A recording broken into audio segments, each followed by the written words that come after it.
Aku bangga. Malaysia mendunia. Baru-baru ni, di Perhimpunan Agung UN Habitat 2025, Malaysia bukan saja hadir tapi mencipta sejarah. Delegasi kita diketuai oleh Menteri KPKT YB Ngakomeng. Malaysia diberi penghormatan untuk sampaikan 6 ucapan, termasuk ucap pertama. Ini bukan benda kecil bro. Ini pentas dunia. Kalau kau tertanya UN Habitat ni apa? Ia adalah agensi PBB yang uruskan hal pembangunan bandar, yang nak pastikan supaya bandar di seluruh dunia jadi tempat tinggal yang selamat, mampan dan inklusif. Pendek kata, mereka bantu negara bina bandar yang mesra rakyat, hijau dan berdaya tahan.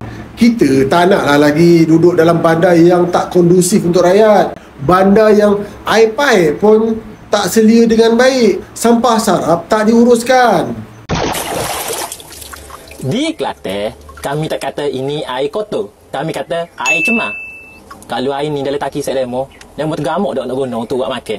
Dan sekarang Malaysia dinobatkan sebagai Presiden UN Habitat untuk penggal 2026 hingga 2029. Ini pengiktirafan dunia untuk kita. It is with deep humility and profound responsibility that I accept the presidency of the UN Habitat Assembly on behalf of the Asia-Pacific Group. Malaysia is honoured by the trust and pledges to serve with fairness, transparency and unwavering determination. Dalam ucapan Pak Menteri, dia sebut faith, hope and love, dan yang paling padu, together we are stronger.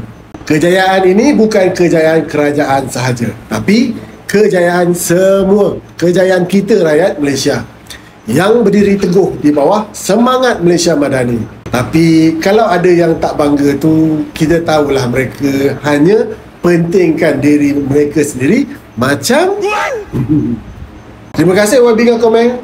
Terima kasih Malaysia.